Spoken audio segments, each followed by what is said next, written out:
Good morning, everyone. This is Stephanie Lueras from Heart and Soul Fitness and Wellness.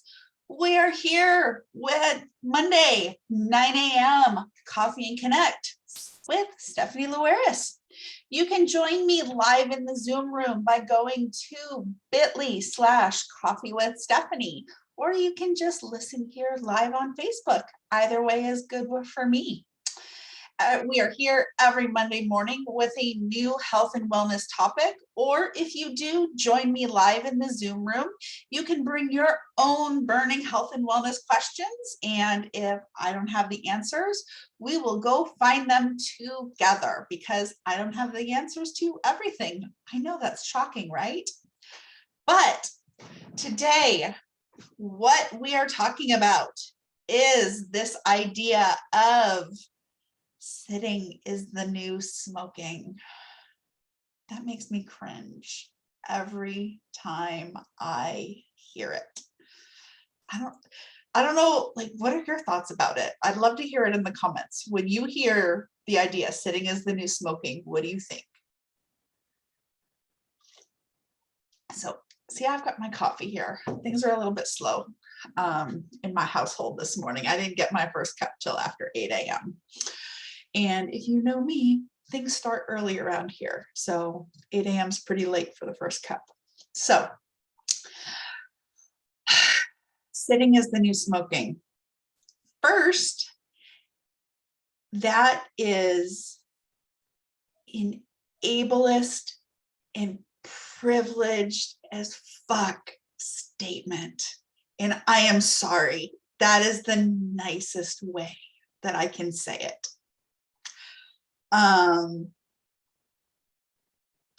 There's no beating around the bush with it. Like, I understand like where it came from and why people wanted it to be a shocking statement in order to, in some like shameful way, want to motivate people to change their habits. But shame and guilt is not a way to motivate people to change their habits.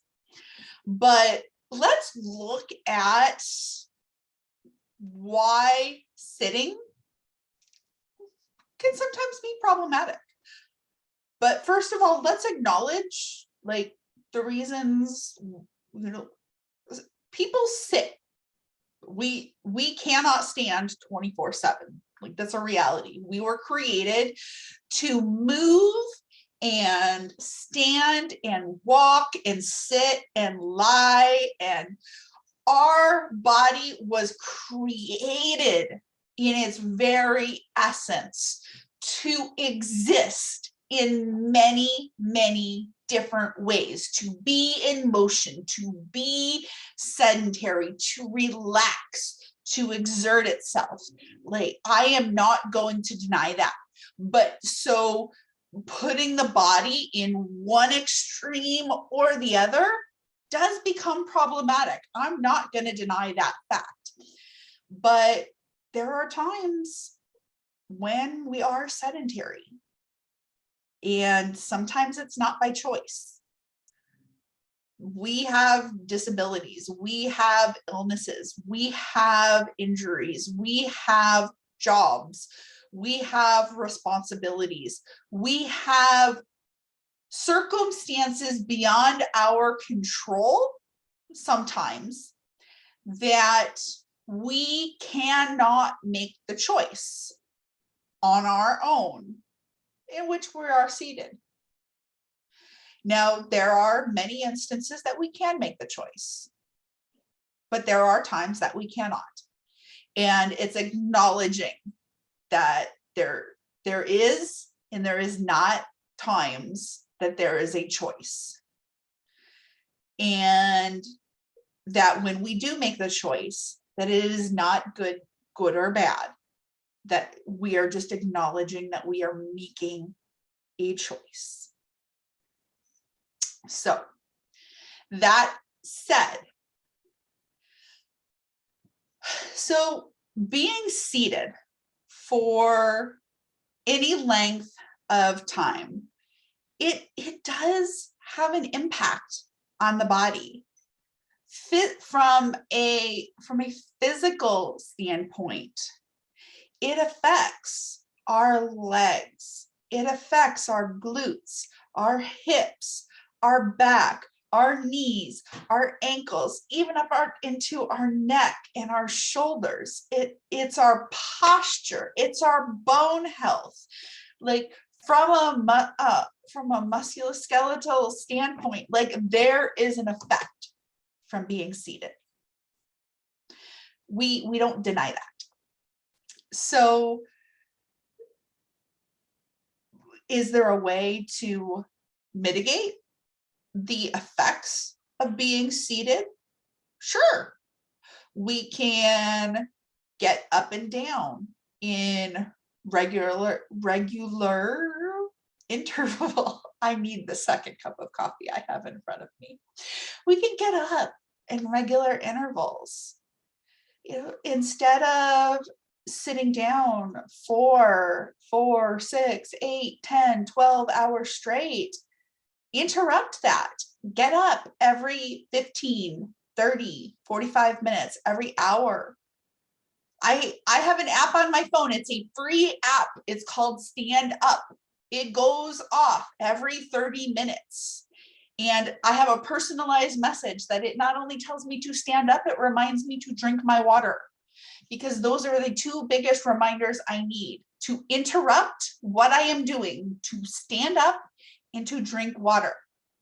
We need those cognitive disruptors, because for me, I know I have tunnel vision. I can be so involved in a project that I can sit for the 10, 12 hours and be so focused that I'm not paying attention to my body, that I'm not paying attention to my needs. I need that disruptor. That's where sitting comes in. Now, and that's another thing of this sitting concept of, we get into our cognitive function, our creativity. The longer that we're seated, we get into diminished cognitive function. We get that tunnel vision. We get into that very narrow space. Do you notice after long periods of time, like we say we're in the zone, but do you notice that you're frustrated? That maybe things are starting to get a little bit tedious to complete. That those tasks that when you first sat down, that you were getting through those to-dos really, really quickly, you're not getting through that list quite as fast anymore. That maybe if you got up for even just 2 minutes, came back, you might be cycling through a little bit faster.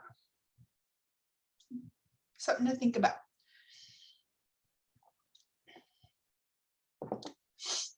Another thing with being seated is blood flow.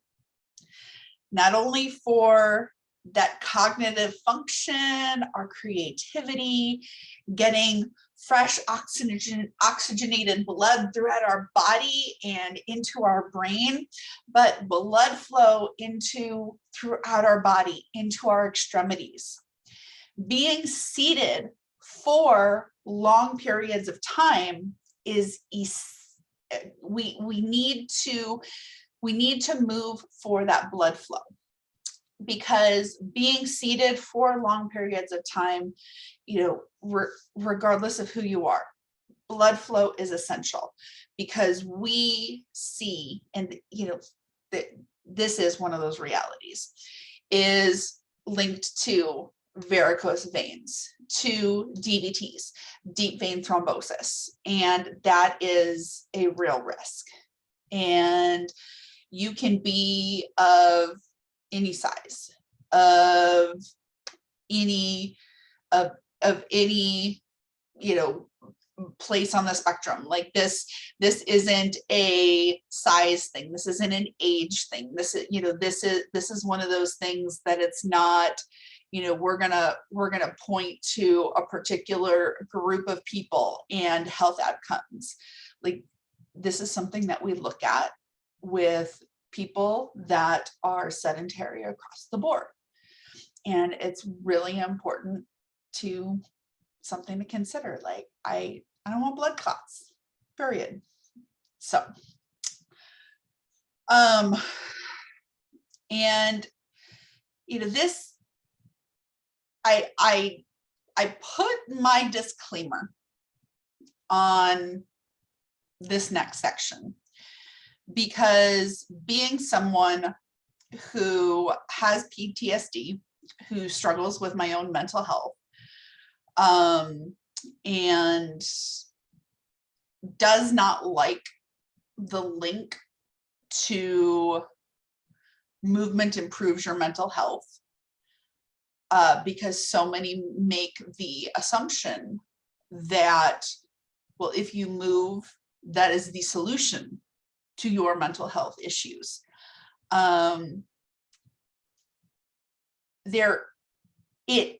You can change your mood by not being sedentary, by not being seated, because it does change those biochemical reactions in the body. It does change where all those hormone receptors are. Will it get rid of your anxiety and depression? No, it will not. Anxiety and depression is a biochemical reaction in the body. Movement will not make it go away. You may find relief. You may find a new perspective, but it will not make it go away. And so that is why I always put that little caveat in there. There's really a multifaceted approach when we look at things around mental health. So there is never a movement and nutrition equals the solution to your mental health issues, because that is not the answer. And I will never, ever tell anyone that, because that is not the truth. There is a lot more to it. But coming back around this morning to the sitting is the new smoking. Bottom line is that, we have a choice for the most part, and that even if you don't have a choice in when or how often or how long you're seated, there is still movement that can be done. There is still supportive things you can do to change some of the health outcomes that are affected by being seated in the long term, because it does affect things like your bone health, like your posture, like different muscle groups, like your overall comfort. Those things can be mitigated, and it can be done in really small ways with really small actionable steps. And again, it comes back to your choice in what you're willing to do to improve, and not necessarily even improve, what you're willing to do to serve yourself and how you want to feel. Just like, in the analogy, like sitting is the new smoking, someone that is a smoker, what are they willing to do to serve themselves? We know the effects that smoking has on the body. Is someone going to continue smoking, or what are they going to do to serve themselves and make the choices within that. Again, sitting is the new smoking in and of itself is a false statement. There are effects of being sedentary. There are effects of being seated for long periods of time. But as I said at the beginning, it is ableist and it's privileged to just say, move, to get up, because that's not always the possibility. That said, there's choices we can make, whether we are seated, whether we're upright, whether we choose a different outcome to change and mitigate the effects of being seated. So I encourage you to consider the effects of what you are doing right now. And if you're curious, you can reach out to me. There's a lot of different things for wherever you're at, whether you have the ability to make some changes, or perhaps you might be someone who's in a position where you are seated and can't make a lot of changes, but you do desire to potentially preserve some different health outcomes for yourself. Reach out to me. Let's have a conversation. There's a lot of things that we can consider together. Have a beautiful, beautiful day, a beautiful, beautiful week, and enjoy your coffee. Join me next week, Monday, 9 a.m. Pacific time. You can join me live in the Zoom room, bit.ly/coffee with Stephanie. As always, leave a comment. You can reach out to me directly in my DMs or find me through my website, heartandsoulfit.com.